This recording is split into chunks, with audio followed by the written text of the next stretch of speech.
आप आई थी यहाँ पर तो पूरा घटनाक्रम बताइए। 28 क्या तारीख को हम लोग सुबह में 8 बजे यहाँ लेके आए पेशेंट को। पेन हो रहा था उस समय? हल्का लेबर पेन हुआ। हाँ। तो बोला क्या ब्लड थोड़ा कम है। तो इसको बोलना चाहिए था ना कि ब्लड कम है, हम हाथ लगाएं या ना लगाएं। ये बिना पूछे सिर्फ इंफॉर्मेशन दिया कि ब्लड कम है, हम पेट खोल रहे हैं। ये ले गया अंदर, पेट खोल दिया। उससे पहले जो जांच हुआ, जांच हो रहा था, जांच हुआ, बस HIV वगैरह सब किया जो निगेटिव था। हाँ। उसमें कोई दिक्कत नहीं था, रिपोर्ट बिल्कुल ठीक था।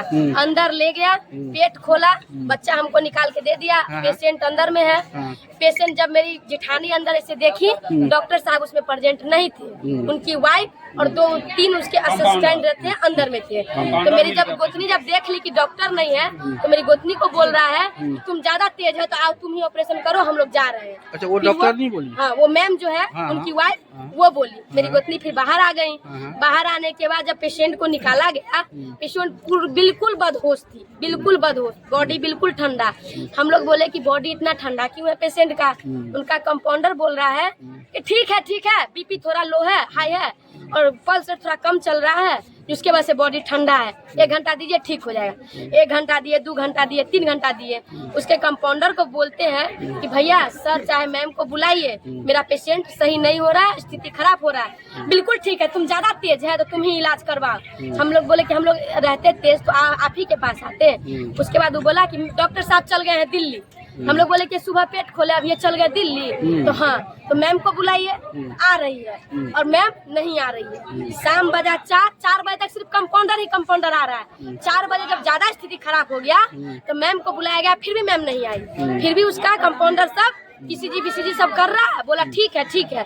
जब जो 8 बजा तो जब ज्यादा स्थिति खराब हो गया, मेरी जेठानी घर पे फोन की कि स्थिति ज्यादा खराब हो गया, डॉक्टर नहीं आ रहा है। फिर मेरे जेठ जी जो आए तो मैम से गए मिलने के लिए, तो मैम ये भी नहीं बोली कि क्या प्रॉब्लम है, नहीं है, डायरेक्ट रेफर लिख रही है। पूछे कि मैम पेशेंट का क्या कंडीशन है, तो हम रेफर लिख रहे हैं। रेफर क्यों लिख रहे हैं? पेशेंट यहाँ नहीं संभलेगा। तो आप सुबह से क्यों नहीं बताया कि मेरा पेशेंट यहाँ नहीं संभलेगा? आप सुबह से क्यों रखिए? और सुबह से कहा सुबह से चल गए दिल्ली, रेफर टाइम आप आ गए। अच्छा, पेट खोलने समय उस समय डॉक्टर थे? नहीं, उस टाइम डॉक्टर नहीं थे। उनकी मैडम थी? उनकी मैडम थी और उनका 3 असिस्टेंट था अंदर में। डॉक्टर साहब खुद नहीं थे। रेफर पे भी उनकी मैडम की है सिग्नेचर वगैरह सब उनकी मैम मिसेज की है। डॉक्टर साहब नहीं किए, पर्ची भी नहीं दिया हम लोग को। अच्छा, यहाँ पर जो आप अपने पेशेंट को लेकर के आई, किसी के माध्यम से आई या स्वतः खुद आई? आशा के माध्यम से आए। आशा के माध्यम से। मृतका का नाम क्या हुआ? मृतका का नाम काजल देवी। उसके पति का नाम? संजय चौपाल। घर डुमरी रही का। और ये कितने दिनों से मायके में थी? मायके में महज 10 दिन से थी। 10 दिन से। उसी समय ये पेन हुआ था? हाँ, उसी टाइम पेन। कितने तारीख को लेकर? अच्छा, ये घटना कब की है? ये जिस दिन भर्ती कराए थे? 28 तारीख। उसी दिन डिलीवरी हो करवा दिया था।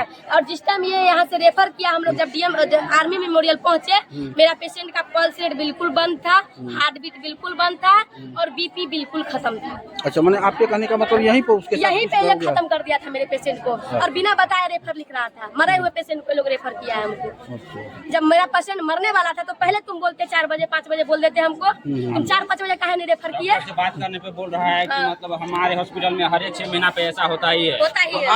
आप लोग दरभंगा इस पेशेंट को डॉक्टर साहब बोलते हैं हम लोग को जाओ, तुमको जो करना है करो। हाँ, ऐसा बहुत झेले हैं तुमको, तुम्हारे जैसन बहुत देखे हैं, ऐसा बहुत पेशेंट को है। मेरा थाना ही मेरा है। रामगढ़ जी उनको रात में बात करने गए तो धक्का मुक्की करके मेरा पूरा हाथ काट दिए हुए हैं, ये भी आप देख सकते हैं।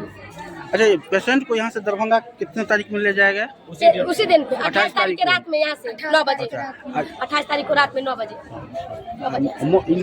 इनका मौत कब हुआ? मौत हुआ है आज 2 बजे। आज रात में हुआ है 2:30 बजे। उस समय कहाँ भर्ती थी? Army memorial Darbhanga. वेंटिलेटर पे थी। क्या मांग क्या है? पेशेंट को तो मार दिया, तो कम से कम जो न्याय होता है वो तो आप लोग दिला सकते हैं हम लोग के, जो बच्चा का भविष्य हम लोग का देखें। हॉस्पिटल को बंद करें, नहीं तो हम लोग ऑपरेशन करने के लिए टेंट नहीं करे, इसको मेडिकल कॉलेज नहीं बनाए। ये मतलब अस्पताल है, इसको मेडिकल कॉलेज नहीं बनाए कि किसी को बिना डिग्री दिए कंपाउंडर को बोल देगा कि यहाँ से तुम ब्लेड चलाओ। और दूसरी बात, जब यहाँ आप अपना नाम लिखे हुए हैं राम उद्गार, तो आपकी मिसेज किस राइट से पेशेंट को हाथ लगाती है? किस राइट से? ये राइट आपको कौन दिया एसबीआई में आपकी मिसेज पेशेंट हैंडल करेगी और कंपाउंडर आप अपने ऑपरेशन सामने दिए हुए हैं, और कंपाउंडर ऑपरेशन करेगा। आपकी मिसेज किस अधिकार से ओटी में गई?